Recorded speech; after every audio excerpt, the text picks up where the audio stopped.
Since we're talking about Doctor Who anyway, I might as well clip it for a video.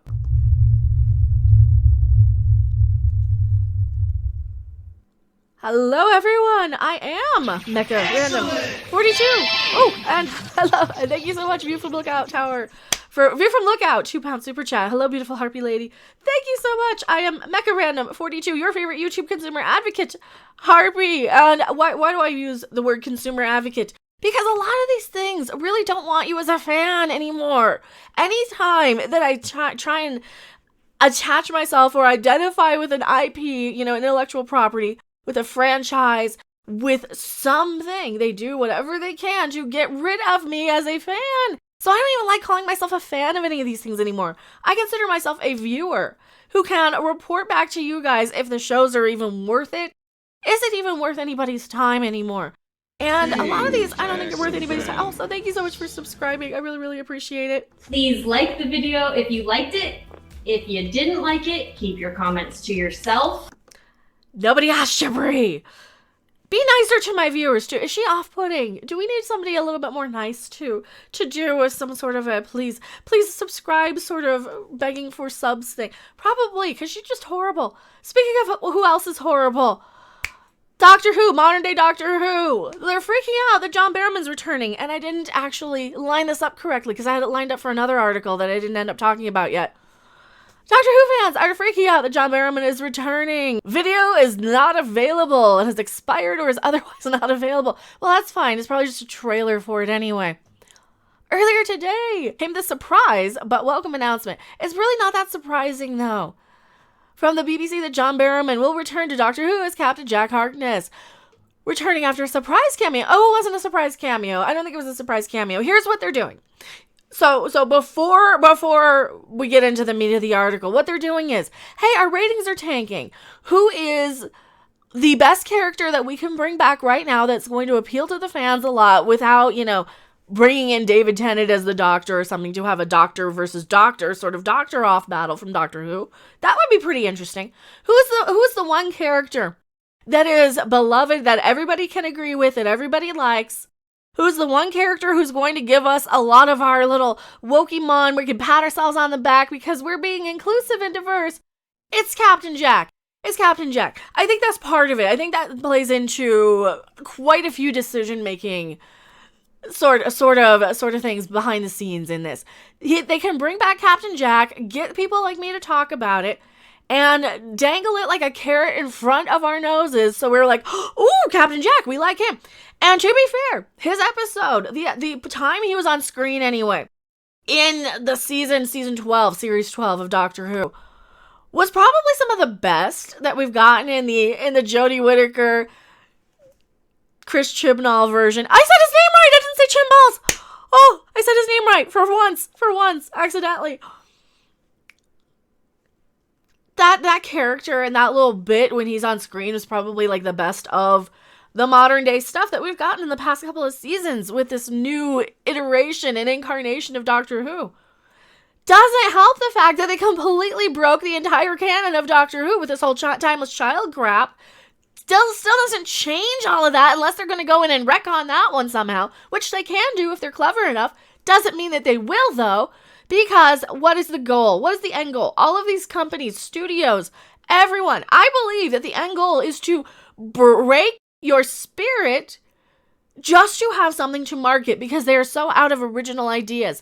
They are so out of... Times have changed so much in the past 20 years with the invention of the internet, with streaming, where you have video game streamers who are more important to the youth of today than some actor or some TV show. How many people even have TV anymore? Older people will. Young people will probably watch it on their cell phone, or they'll pick it up on an F-movie site or something. Sometimes they will actually pay for their streaming services.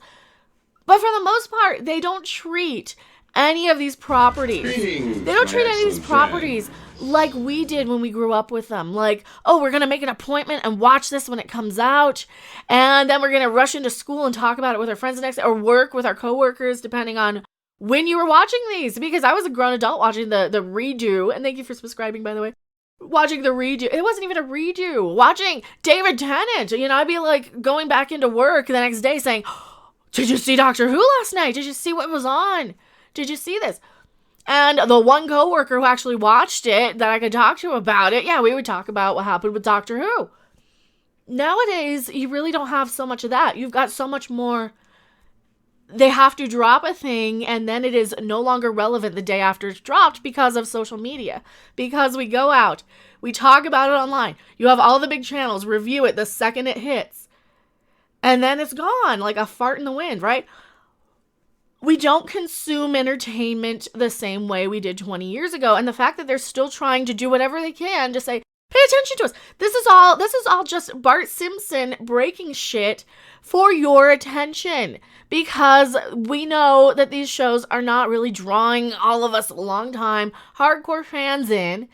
Even people like me, even like the more casual people, right? I can say that there's a lot of sci-fi shows I'm more of a casual viewer of. There's a lot of franchises and properties that I'm more of a casual viewer of than a hardcore, diehard, I'm going to own every piece of merchandise sort of thing for this franchise or property. I would almost say Star Wars is like that for me. I am definitely one of those people, if there's a big movie, I'm going to go see it. I'm going to talk about it for about a minute. Then I move on to something else. And that is kind of how a lot of us are in this modern day and age of the internet. Especially the older, especially the more casual people. The only way to get the attention of the more casual people for a very short period of time, and I don't know how long this strategy was supposed to work for any of these properties, but they do these outrageous things to get clicks, to get attention, because they wouldn't normally if they were just going about business as usual, just giving us the same old every day. There's nothing wrong with the Matt Smith era of Doctor Who. It was perfectly fine. For me, it kind of felt like it was a little going downhill, or maybe my tastes were evolving and changing. I was growing up more. I was probably, over 30 when Matt Smith was the Doctor from Doctor Who. And you kind of get to a point with a lot of these properties that if you love them, you're going to have such a bigger attachment to them than even the writers can fulfill, right? Even sometimes with these properties, you get some of these properties, even with the original creators behind the scenes, you can go in and be like, yeah, that's pretty good. That's all right. Like the case of Animaniacs or something. It's perfectly fine for the first couple episodes. After that, it's like kind of gets redundant.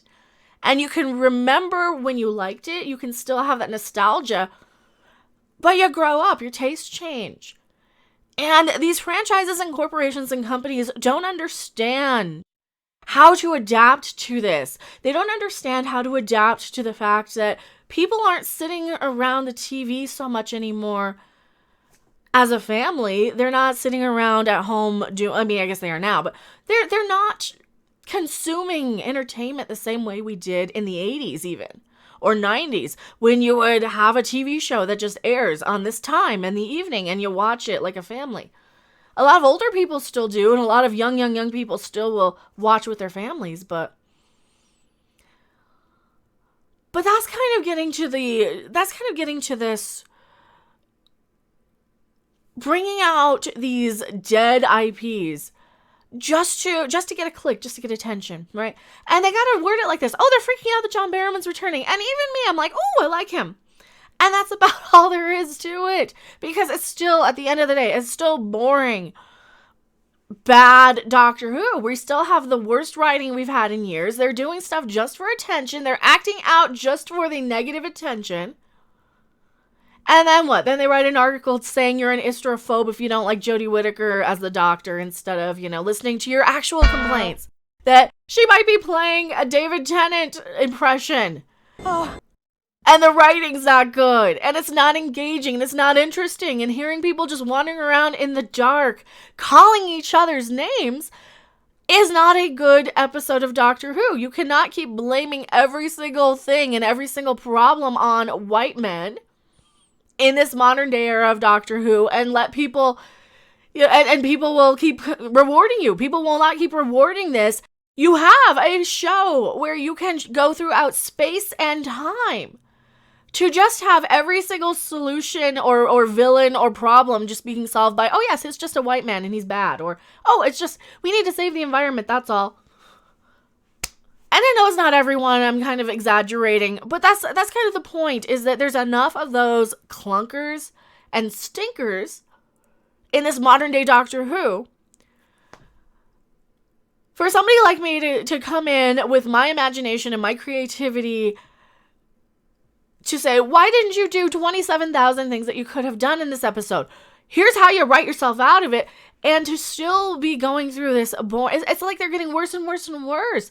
I don't think I'm getting any smarter. I'm just getting older, and I've seen it all before. And you'd think that you have people who are about my age behind the scenes of this with Chris Chibnall, who might have, I don't know, seen this stuff before and realized, hey, you've got a whole entire spaceship that can fly out anywhere in space and time just to land right back on Earth still and still have the same shit over and over again. It just gets old. It gets so redundant. And of course, the Jodie scrunch face crap is really bad too. Yeah, the white male rage. White male rage. White male rage. White male rage.